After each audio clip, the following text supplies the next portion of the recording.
Trevor won an Oscar for singing drunk in Key Largo. But what the audience didn't know was that director John Huston had planned something cruel. On her 38th birthday, he ambushed her on set and refused to let her rehearse. He wanted her fear to be real. And it was that performance broke something inside her. Months later, she quietly started therapy. Something almost no actress admitted in 1948. The truth about what happened that day and why it hurt so much stayed hidden for decades.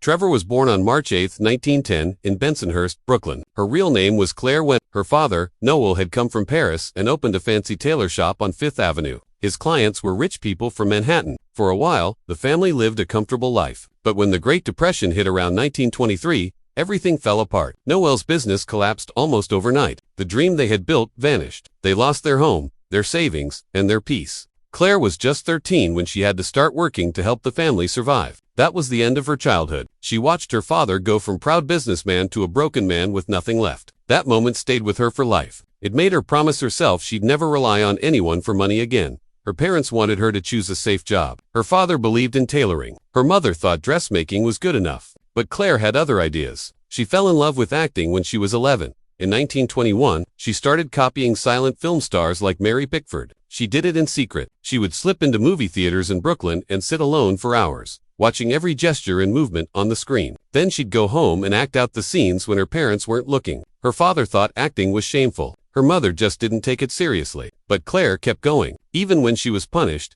even when she was told to stop, she kept dreaming. In 1923, the family moved to Claire was 13 and joined Mamaroneck High School. That's where she began shaping her voice into something completely different. She chose to play tough girls in school plays. After school, she stayed late alone in classrooms, lowering her voice and roughening it on purpose. She even started smoking to make it raspier. Her voice became her trademark, deep, smoky, and sharp. It wasn't natural. She built it, and it made her sound older than she was. Her teachers didn't understand it at first, but she was already becoming the hard-edged woman Hollywood would later call its bad girl. Then came the worst moment with her father. Around 1925, he caught her practicing a monologue. Furious, he locked her in her room for days. He didn't want her acting. He thought it was dangerous, shameful, and would ruin the family's reputation. But Claire didn't stop. She kept going to rehearsals. The yelling in their apartment became so loud that neighbors could hear it through the walls. That fight with her father changed her forever. She became stronger. She decided she would fight for her dream,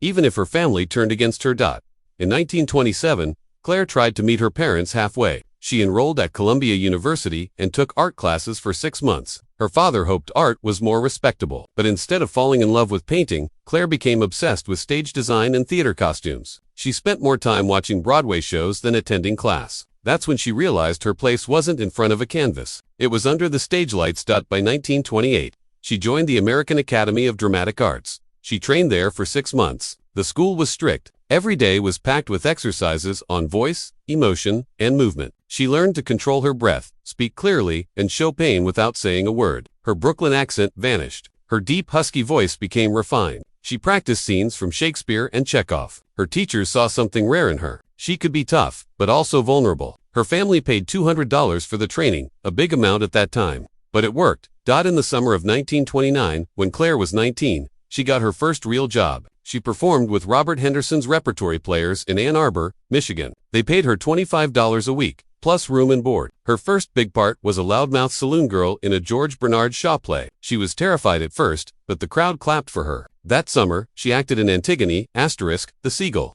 and Lady Windermere's Fan. Every week, she had to learn a new script and rehearse day and night. It was hard, but she loved it. She went back to New York in 1930. A Warner Brothers talent scout found her and cast her in short films called Vitaphone shorts. These were filmed in Brooklyn using new sound technology. Claire played flirty girls and chorus dancers in fast-paced scenes. One of her roles was in Angel Cake in 1931. Each short paid her about $50. That was double what she made on stage. And these little films taught her how to work with sound, a skill that would help her in Hollywood. In 1930, she realized her name wasn't going to work in showbiz. Weminger sounded too foreign. It didn't look good on posters, so she let her agent flip through a phone book and pick something that sounded elegant. He picked Trevor. Claire liked it. It cost her $10 to make it official. She briefly tried names like Claire Sinclair and Claire St. Clair before settling. She wanted a name that felt glamorous, something that didn't scream Brooklyn immigrant. And it worked. Her big break came in 1932. Broadway producer Alexander McKeag saw her perform with the Hampton Players and cast her in a play called Whistling in the Dark. It opened on January 19th at the Ethel Barrymore Theater. She played a clever reporter who outsmarts criminals. The show ran for 265 performances across 2 theaters and paid her $75 a week. It wasn't much, but it gave her confidence and a solid reputation. That role helped shape her film persona, the woman who could take on anyone the following year. She starred in another play called The Party's Over. She played a wealthy woman caught in scandal. Critics loved her, but backstage was a nightmare. She was harassed by male co-stars, something many actresses faced in silence. The show flopped, but Hollywood was watching. Fox Studios offered her a 5-year contract. It paid far more than Broadway, and after what she'd gone through, she was ready to leave New York behind. Back in before her Broadway break, Claire had done summer stock theater with the Hampton Players. She earned just $5 a week. She worked nonstop building sets, learning scripts, acting in multiple roles per week. During a summer heat wave, she almost collapsed from exhaustion. But she didn't quit. She later said it was the best training she ever had to survive. She had also acted in more Vitaphone shorts between 1931 and 1932. She appeared in Good Times, The Meal Ticket, and The Imperfect Love. These were real fillers, but they gave her experience. She also worked nights as a waitress in speakeasies to pay rent. These illegal bars were dangerous, but the tips helped. She saw the dark side of life up close: gangsters, drunks, secrets. That knowledge would later help her play noir roles with eerie realism. Then came one of the hardest moments. In 1932, she auditioned for the lead in Street Scene, a major Broadway play. She didn't get the part. They said her face looked too ethnic. That hit her hard. But instead of giving up, she transformed. She bleached her dark hair platinum blonde. She made her image sharper, colder, tougher. It was a bold move. Some people didn't like it, but it worked. It got her in the door. She learned that success often meant giving up pieces of yourself, and she was willing to do whatever it took. Claire Trevor didn't come to Hollywood as a star. She came because she was broke. It was May 1933. She was 23. Her second Broadway play had failed, and she needed money fast. That's when Fox Studios offered her a 5-year contract. She took it right away. Her first movie was Life in the Raw, a 59-minute Western released on July 7, 1933. She played Judy, a woman in a tough world opposite George O'Brien. The story was based on a Zane Grey short story. Her father was so strict that he made her mother move to Hollywood with her. But instead of keeping things calm, her mother started loving the chaos of movie sets. She stayed up late, watched shoots until 2 or 3 in the morning, and acted like she belonged there more than Claire did. Claire later said it was both thrilling and exhausting. That same year, something happened that changed her life forever. A movie called Jimmy and Sally was meant for James Dunn and Sally Eilers, the popular pair from Bad Girl. But Eilers suddenly dropped out. Fox needed a replacement and they chose Claire. It was her first real film role. She had to play a clever secretary named Sally Johnson who covered for her boss's mistakes. She had never done anything like it before. But when cameras rolled, her chemistry with Dunn shocked everyone. It was so strong that Fox signed them for 2 more movies in 1934. That moment, a missed opportunity for one actress, opened the door for Claire's whole career. But Hollywood wasn't kind. Between 1933 and 1938, Claire acted in 29 films. Most of them were short, low-budget movies meant to fill theater schedules. The studio kept giving her the same kinds of roles over and over again. People started calling her the Queen of the BS because she did so many B. In 1935, she starred in Dante's Inferno with Spencer Tracy. The film had huge special effects to show the 7 circles of hell. Fox spent a lot of money on it, but Claire got paid like she was still doing cheap films. Darryl F. Zanuck, the studio head, admitted he didn't believe in her. So no matter how good she was, she stayed stuck in the B-movie world. She worked without rest, jumping from one film to the next with no time to breathe. It nearly broke her spirit. In 1937, something finally shifted. CBS launched a radio show called Big Town, starring Edward G. Robinson as a tough newspaper editor. Claire played his reporter. The show became a huge hit. It paid Claire double what she earned from movies. At its peak, it pulled in up to 20 million listeners. But the schedule was brutal. After filming all day, she'd rush to the radio studio and perform live late into the night. Often working until 3 a.m., Robinson had control over the scripts. And soon, he started cutting her lines to make more room for himself. Things got tense. Claire married the show's producer, Clark Andrews, in July 1938, but even that didn't last. They both left the show in 1939, and their marriage ended in 1942. She tried to break out of the gun mall roles. In 1938, Warner Brothers borrowed her from Fox to play Joe Keller in The Amazing Dr. Clitterhouse. Once again, she was a tough woman wrapped up in crime. Claire wanted to play different roles, softer roles, but the studios wouldn't let her. She begged for a chance to show what else she could do. Fox said no. That year, even after she got an Oscar nomination for Dead End, they put her in 2 more cheap films instead of giving her a big one. In 1937, she made $27,355. That same year, Gary Cooper made $370,000. She had enough. In 1938, Claire walked away from Fox, choosing freedom over steady pay. Then came Stagecoach. In 1939, she played Dallas, a woman with a complicated past, riding through dangerous land with strangers. John Wayne played the Ringo Kid, but at the time, Claire was the bigger star. She earned more money. The movie became a classic and got nominated for Best Picture. Her performance was layered and emotional, and for the first time, people saw her as more than just a B-movie actress. Her chemistry with Wayne worked so well, they did 2 more films together that same year. Stagecoach changed everything. It pushed Wayne into fame and gave Claire the respect she had always deserved.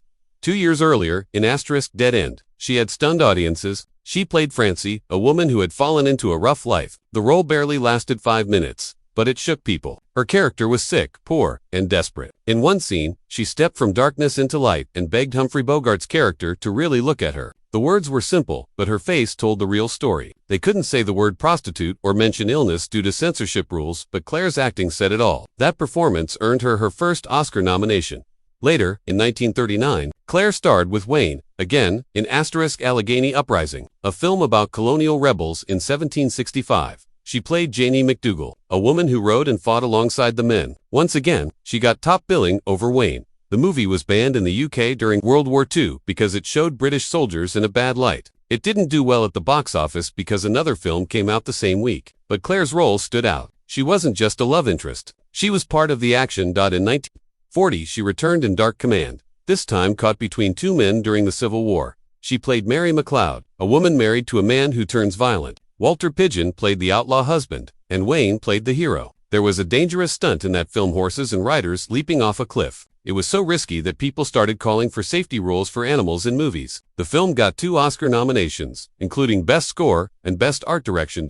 In the early 1940s, Claire joined drama on NBC's Old Gold radio show. They performed live versions of dramatic plays written by Mark Hellinger. This wasn't just filler work. Radio was a big deal back then, and it gave Claire the chance to show off her range. She worked hard to adapt her movie acting for the mic. Her voice carried all the emotion. She didn't just survive between film roles, she grew. By 1944, Claire stepped into the world of film noir. In Murder, My Sweet, she played Helen Grail, a mysterious and dangerous woman, opposite Dick Powell's Philip Marlowe. The movie was based on Raymond Chandler's novel, Farewell, My Lovely, but they had to change the title because people thought it sounded like a musical. The shoot began in May and was so chaotic on the first day that Claire was still being sewn into her dress while the scene was being set. The film didn't release until March 1945. Her role became iconic. She wasn't just a supporting actress anymore. She was now the face of film noir. In 1947, she went even darker in Born to Kill. She played Helen Brent, a cold and twisted woman attracted to a killer. Critics said the movie was full of gross lust and shocking brutality. Claire's character was so mean and so broken that people couldn't look away. She was engaged to one man while her lover married her half-sister. The whole story was twisted and her lines cut deep. At one point she said, "Perhaps you don't realize it's painful being killed, a piece of metal sliding into your body." The censors cut what they could, but they couldn't take away her power on screen. Claire starred in Raw Deal by Anthony Mann. She played Pat, the girlfriend of a convict on the run. The movie was filmed with deep shadows and moody lighting. Claire's voice opened the story with the line, "Waiting, waiting. All my life, it seems as if I've been waiting for Joe." She wore black like she was mourning, and she brought that feeling into every scene. The story was filled with tension, love triangles, and revenge. The director left most of the acting decisions to the cast, and Claire delivered something unforgettable. In 1945, she also did Johnny Angel, set on ships and docks. She played a woman with secrets married to a shipping boss while falling for a sea captain. The story involved a missing crew and hidden gold. George Raft played the captain, and Hoagie Carmichael showed up to sing and act. The setting was New Orleans, perfect for a noir mystery. Then in 1946 came Crack Up. Claire acted alongside Pat O'Brien in a story about a man who thought he was in a train crash that never happened. Was he crazy, or was someone lying to him? Claire's role pulled her into a world of art, theft, paranoia, and betrayal. Some critics said the plot didn't always make sense, but Claire's performance added weight and emotion. The film didn't break records, but it stayed with those who watched it. On March 24, 1949, Claire Trevor stood on the Oscar stage, holding the golden statue that would change her life forever. She had just won Best Supporting Actress at the 21st Academy Awards for her haunting role as Gay Dawn in Key Largo. She beat out powerful names like Gene Simmons from Hamlet, Agnes Moorehead from Johnny Belinda, and both Ellen Corby and Barbara Bel Geddes from I Remember Mama. But behind her graceful smile and warm thank you to her husband, there was something deeper, something no one in the audience could see. Just a year before that night, on March 8, 1948, Trevor had been ambushed on set. It was her 38th birthday, and director John Huston had planned something cruel and clever. He made her film the heartbreaking moaning low scene without any rehearsals, ignoring all her requests for a run-through. He wanted her to be nervous. He wanted her fear to be real. So when she stood there as Gay Dawn, begging Edward G. Robinson's gangster character for a drink, shaking and singing off Keith, that wasn't acting. That was Claire, scared, vulnerable, and exposed. That single take, raw and painful, became the heart of the film. But what audiences didn't know was how much it hurt her. The role of Gay Dawn, a broken, alcoholic, former singer caught in a violent relationship, cut too close to home. Playing that woman tore into Claire's emotions so deeply that after the film, she quietly started therapy. In 1948 Hollywood, that was almost unthinkable. No one talked about therapy, especially not famous actresses. Her co-stars thought it was just acting, but Claire knew it wasn't. She carried the character's bruises long after the cameras stopped rolling.